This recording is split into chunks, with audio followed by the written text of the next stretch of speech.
ये सिर्फ मुस्लिम बादशाहों के जमाने ही में काजी नहीं रहे, ये हिंदू राजाओं के जमाने में भी काजी रहे। और किसी राजा ने मनसबे कज़ात के खिलाफ कभी अपना कोई जाबराना हुक्म नहीं चलाया। यहाँ तक कि यहाँ अंग्रेज आया और अंग्रेज ने भी आने के बाद पूरे हिंदुस्तान को तो उसने गुलाम बना लिया, मगर शरीयत एप्लीकेशन एक्ट 1937 को उसने गुलाम नहीं बनाया। तो जहन में इस बात को रखिए। मैंने तमहीद इसलिए बयान की कि जो हालात हैं पहले उन पर नजर डाल लिया जाए। हालात यही है ना, वो कौम मस्जिद बचा सकती है जो सिर्फ जुमा के दिन नमाज पढ़ने आए। भाई मस्जिद की फिक्र तो उसे होगी ना, मस्जिद के तहफ़्फ़ुज़ का दर्द तो उसको होगा ना जो 5 वक्त मस्जिद से प्यार करे। इसलिए अमल से जिंदगी बनती है जन्नत भी जहन्नम भी। ये खाकी अपनी फितरत में न नूरी है न नारी। कसम है ऐसी बेदारी को बेदारी नहीं कहते कि आंखें जागती हों आदमी की रूह सो जाए। अपने को गफलत से निकालिए और चैलेंजेस का मुकाबला करने के लिए तैयार रहिए। हमारी लड़ाई किसी जात से नहीं है, किसी बिरादरी से नहीं है। हमें यह हक हासिल है कि हम अपने मफादात का तहफ़्फ़ुज़ करें। दूसरों के मफादात पर शब-खून मारना यह हमारी रवायतों में नहीं। हमारी रवायतों में यह है कि जुल्म करो मत, जुल्म सहो मत। क्या अच्छी बात है। जुल्म किसी पे करते नहीं और जुल्म होगा तो फिर सहते भी नहीं। जालिम से लड़ने का हौसला रखो। क्या बात है। और यह हौसला तुम्ही को दिया गया है। जन्नत की बशारत तुम्हारे लिए, मगर एक शर्त के साथ है जन्नत की बशारत। तावीज़ और गंडे की बुनियाद पे नहीं है जन्नत की बशारत। फूल और चादर की बुनियाद पे नहीं है जन्नत की बशारत। इन्नल्लाह अश्तरा मिनल मोमिनीना अनफुसहुम व अमवालहुम बिअन्न लहुमुल जन्नह। जान और माल की बैत पे है जन्नत की बशारत। हमारी जान, हमारा माल, तो फिर आपकी जन्नत नहीं। इसलिए कि आपकी जान ही का सौदा तो हुआ है जन्नत से, आपके माल ही का सौदा तो हुआ है जन्नत से। तो जब जन्नत का सौदा कर लिया अपने जान से और अपने माल से और कुरान की सनद से, फिर कहां रह गया आपका माल, फिर कहां रह गई आपकी जान, फिर कहां रह गया आपकी आल औलाद की मोहब्बत। ला युमिनु अहदकुम हत्ता अकूना अहब्ब इलैहि मिन वालिदिही व वलदिही वन नासि अजमईन। क़ाल नबी सल्लल्लाहु अलैहि वसल्लम, फरमाया महबूब खुदा अलैहिस्सलातु वस्सलाम ने, ऐ लोगों, जब तक तुम्हारी जान, तुम्हारे माल, तुम्हारी औलाद, तुम्हारे बाप और तुम्हारे तमाम रिश्तों से ज्यादा मेरी मोहब्बत तुम्हारे सीने में जागुज़ी नहीं होगी, तुम मोमिन कामिल नहीं हो सकते। तो किस ईमान के साथ मोहब्बत का दावा है भाई? सोचें आप, ये जगाने वाली बातें हैं। उछालने को क्या है? अभी 5 मिनट में उछालूंगा, उछलिएगा, 3-3 फुट उछलिएगा, नाच नाच के नारा लगाइएगा। फायदा 0 बटा सन्नाटा। अल्लाह होश के दामन पकड़िए और अमल का जज्बा दिखलाइए। अब तो आगे अल्लाह सबके इम्तिहान के लिए सबको मुंतखब नहीं करता। गौर से सुन लो बात, ये मुकद्दर वालों को मुंतखब करता है इम्तिहान के लिए। इस बात को जहन में रखना, जिनका इम्तिहान उनका मुकद्दर। और इस मुकद्दर को तारीख के तनाजुल में देखना और तसलसल में देखना। एनआरसी आई कि नहीं आई, CAA आया कि नहीं आया, क्या कहा गया? कहा गया घर वापसी कीजिए वरना कैंप में डाल दिए जाएंगे। कागज पेश कीजिए वरना मकान छीन लिया जाएगा, शहरियत छीन ली जाएगी। कई दिन हुआ भूल गए? याद है, याद है ना? अच्छा, तो अब हम क्या करें? घबरा जाए, भाग जाए? ये NRC, जहां तक मैंने कुरान और हदीस का मुताला किया, ये NRC हर दौर में लगती रही। और आप पे लगी तो क्या लगी, आपके रूहानी बाप पे लगी है ये NRC। अंबिया किराम पे ये NRC लगी।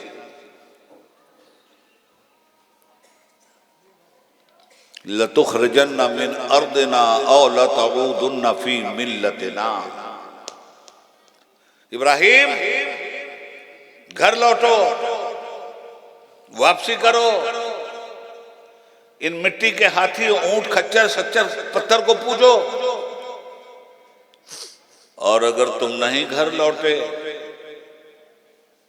औ लतऊदुन्ना फी मिल्लतिना, या तो वापस आओ हमारी मिल्लत में, और नहीं तो लतुखरिजन्ना मिन अर्दिना, हम जमीन से तुम्हें बाहर निकाल। यह है एनआरसी। लगी किस पर? इब्राहिम अलैहिस्सलाम। लगी किस पर? मूसा अलैहिस्सलाम। अजी लगी किस पर? खातिमुन नबिय्यीन सल्लल्लाहु अलैहि वसल्लम पर। हिजरत की शब के सन्नाटे में रसूल पाक को मक्का और अपना वतन छोड़ना पड़ा। तो तारीख हमारी ये बताती है कि कुछ छोड़ा हमने, मगर कुछ के लिए छोड़ा।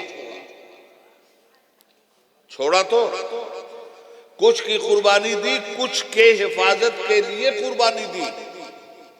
तो माल की कुर्बानी दी, जान की कुर्बानी दी, औलाद की कुर्बानी दी। किसकी हिफाजत? दीन की हिफाजत, ईमान की हिफाजत। यही तो है मुख्तसर कहानी आपकी। मक्का छोड़वा दिया गया, क्या ईमान भी छोड़वा लिया उनसे? वो कौन सी मुसीबत थी, वो कौन सा पत्थर था जुल्म सितम का, जो नबी करीम सल्लल्लाहु अलैहि वसल्लम की पुश्ते मुबारक पे नहीं बरसा और पाकीज़ा खून ताइफ की धरती पे नहीं बहा? ये सब हुआ, मगर क्या हुजूर ने इस्लाम का खून बहने दिया? हजरत अबू बकर ने इस्लाम का खून बहने दिया, हजरत उमर ने बहने दिया, हजरत उस्मान ने बहने दिया, मौला अली ने बहने दिया, हसन मुश्तबा ने बहने दिया, हुसैन सैयदुश शुहदा ने बहने दिया। यही तो नमूने हैं आपके, यही तो मॉडल हैं आपके, यही तो रहबर हैं आपके। यहीं से तो दीन लीजिएगा, यहीं से तो उस पर अमल कीजिएगा, या कहीं और जाइए। सुनिए, वो मुकद्दस लोग थे, और याद रखिएगा मुसलमान का इम्तिहान होना ही होना है।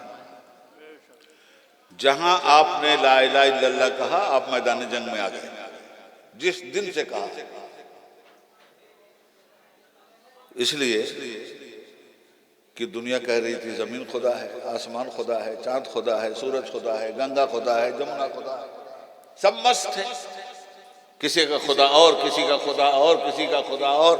आपने कहा नो, काबिल गौर है, ला इलाहा इल्लल्लाह।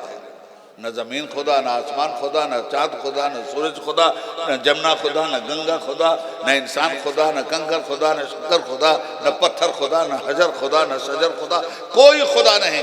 ए भाई, सारी दुनिया से जंग ले ली आपने, इसलिए कि सबके भक्त थे सब। उन्हीं भक्तों के बीच में जाके आपने कहा ला इलाहा इल्लल्लाह, अल्लाह के अलावा किसी को हम नहीं मानेंगे। तो भाई जंग तो होगी। आप तो आ गए मैदान जंग। तो जब कह दिया कि अल्लाह के अलावा किसी के सामने नहीं झुकेंगे, यही तो है ला इलाहा इल्लल्लाह का मतलब, कि कुछ और है तो मुझे समझा दीजिए आप लोग, मेरी मालूमात में इजाफा हो जाए। ला इलाहा इल्लल्लाह का मतलब अल्लाह के सिवा हम किसी के सामने नहीं झुकेंगे, अल्लाह के सिवा हम किसी की इबादत नहीं करेंगे। किसी बातिल को के सामने झुक जाना, ये भी इबादत का एक इशारा है। अल्लाह के अलावा किसी के सामने नहीं झुकेंगे, यही तो दावा किया आपने। अच्छा, काश कि इस दावे पे आप कायम रहते। मस्जिद में झुके अल्लाह के सामने, कानपुर के रोड पे झुके जुल्म के सामने, वहां भी झुके, यहां भी झुके। मगर मस्जिद में जब झुके तो अल्लाह कह रहा था जालिमों के सामने मत झुकना, मगर ये अल्लाह के सामने झुकने वाला मार्केट में आया तो झुक गया जालिम के सामने भी। जुबान ने कह भी दिया ला इलाहा तो क्या हासिल, निगाह दिल जो मुसलमान नहीं तो कुछ भी नहीं। अल्लाह अगरचे बुत है जमाअत की आस्तीनों में, मुझे है हुक्म अज़ान ला इलाहा इल्लल्लाह। ये दौर अपने इब्राहिम की तलाश में है, सनम कदा है जहां ला इलाहा इल्लल्लाह। हजरात, ये वक्त जब आ गया तो अब आप क्या करेंगे? अमल तो करना है आपको। घर पे बुलडोजर आया तो बचाना है कि नहीं? आग लगी है तो बुझाना है कि नहीं? अब तो आपके दीन के शामियाने में आग लगा दी गई। याद रखिएगा, ये वक्त की जायदाद ये सीधे सीधे मुस्लिम पर्सनल्ला से ताल्लुक रखती है, ये सीधे सीधे इस्लामी कवानीन से ताल्लुक रखती है, ये सीधे सीधे शरीयत एप्लीकेशन एक्ट 1937 से ताल्लुक रखती है। और इसको अंग्रेजों ने भी माना, इसको बादशाहों ने भी माना। हमारे इंटरनल मसाइल को शरीयत की रोशनी में हल करने का कानून हक मौलाना हिंदुस्तान के राजाओं ने भी दिया था। ये जो कज़ात है आपकी, ये जगह जगह काजी जो हैं हर जगह, ये सिर्फ मुस्लिम बादशाहों के जमाने ही में काजी नहीं रहे, ये हिंदू राजाओं के जमाने में भी काजी रहे। और किसी राजा ने मनसबे कज़ात के खिलाफ कभी अपना कोई जाबराना हुक्म नहीं चलाया। यहाँ तक कि यहाँ अंग्रेज आया और अंग्रेज ने भी आने के बाद पूरे हिंदुस्तान को तो उसने गुलाम बना लिया, मगर शरीयत एप्लीकेशन एक्ट 1937 को उसने गुलाम नहीं बनाया। उसने मुसलमानों के शरई नफाज को तस्लीम किया, उसने मुसलमानों के शरई कज़ात को तस्लीम किया, उसने मुसलमानों की हिदाया को सुप्रीम कोर्ट में रखा, उसने मुसलमानों की फतवा आलमगीरी को सुप्रीम कोर्ट में रखा, उसने मुसलमानों की स्याह सित्ता को सुप्रीम कोर्ट में रखा, उसने मुसलमानों की फतवा शामी को सुप्रीम कोर्ट में रखा, जो आज तक रखा हुआ है और अंग्रेजों का रखा हुआ है। अजी दौरे गुलामी में भी ये तमाशा नहीं हुआ जो इस दौर में तमाशा हो रहा है। अल्लाह अल्लाह। तो अब क्या किया? तस्लीम कर लें हम, चलो भाई ठीक है, जो तुम कर रहे हो करो, हमें मंजूर है, मंजूर कर लेंगे। शाह बानो केस 1985 सिर्फ नानो नफका का केस था दोस्त। मौलाना मुझसे कहते हैं जज्बाती तकरीर करो, क्या खाक करो? शाह बानो केस, नानो नफका, मेंटेनेंस, उनके शौहर मोहम्मद अहमद खान एडवोकेट ने, इंदौर के रहने वाले लोग, तलाक दे दिया। अब तलाक के बाद ये मुफ्ती साहब बैठे हैं, पूछिए इनसे मसला क्या? ये बच्चे पढ़ रहे हैं, कल ये भी मसला बताएंगे। आपने तलाक मुगल्लज़ा दे दी तो अब नानो नफका का सवाल आएगा ना, कितने दिन का, कितनी मुद्दत का? इद्दत की मुद्दत तक, यही है ना? गलती करूं तो जरा समझा दीजिए। इद्दत की मुद्दत तक, इद्दत की मुद्दत तक का खर्च दे दिया आपने, औरत अपने घर, आप अपने घर, जहां चाहे शादी ब्याह कर लिया। यह है सिंपल सा मसला हमारा। शाह बानो इस केस को ले गए सेशन कोर्ट में। सेशन कोर्ट की जिम्मेदारी थी, सुप्रीम कोर्ट की जिम्मेदारी है, हाई कोर्ट की जिम्मेदारी है कि मुसलमानों के जब इंटरनल मसाइल मुकदमात की शक्ल में आए तो उनका फैसला इंडियन पैनल कोर्ट के तहत नहीं किया जाएगा, उनका फैसला शरीयत एप्लीकेशन एक्ट 1937 के जरिए किया जाएगा। किसी जज को यह पावर नहीं है कि इंडियन पैनल कोर्ट के जरिए उसका फैसला कर दे। कुरान क्या कहता है? जज को उसकी बुनियाद पे फैसला देना। हदीस क्या कहती है? जज को उसकी बुनियाद पे फैसला देना। इस्लामी फिक़ह क्या कहती है? जज को उसकी बुनियाद पे फैसला देना। ये राइट है आपका, मुल्क के संविधान में ये आपका राइट मौजूद है और इसी के तहत फैसले होते हैं। पहली मरतबा शाह बानो केस आया, कोर्ट ने शरीयत के खिलाफ फैसला दिया। अब कोर्ट का फैसला क्या है, वो क्या कहलाता है? इंडियन पैनल कोड में क्या है? 125 CRPC। तो शरीयत क्या कहती है? तो इद्दत की मुद्दत तक खर्च दीजिए, फ्री हो जाइए। और 125 CRPC क्या कहती है? आपने अगर तलाक दे दिया तो जब तक वो औरत मर कर हिंदुस्तान से कब्रिस्तान में नहीं पहुंच जाती तब तक, या जब तक दूसरी शादी नहीं कर लेती तब तक सारा खर्चा आपको देना पड़ेगा। ये था वो फैसला मिस्टर चंद्राचूड का 1985 का, जो सीधे सीधे शरीयत से टकराया। और इसीलिए सीधे सीधे आपका खादिम उबैदुल्लाह आज़मी भी कोर्ट से टकरा गया था। हैं तो ये लोग, पूछिए, गवाह तो है आपका हलीम इंटरकाली। वाह, अगर अल्लाह उसको जुबान दे दे तो पूछो। पूरा कानपुर सिमट कर वहीं उबैदुल्लाह आजमी को सुन रहा था और वहीं से उबैदुल्लाह आजमी की गिरफ्तारी का ऐलान हुआ था। क्यों ऐसा हुआ? हम टकराए, कोर्ट के फैसले से टकराए, गिरफ्तार किए गए, मुकदमात चले। आज भी मंदसौर एमपी में 153A का मुकदमा चल रहा। जमाना हुआ, शाह बानो मर गई, इनका मुकदमा नहीं मरा। अब ऐसी हुकूमत ही को मार देना। मारने से मुराद तलवार से नहीं, ओट की धार, ओट की धार। क्या बात है। टकराए हम। 1986 में झुकाया हुकूमत को।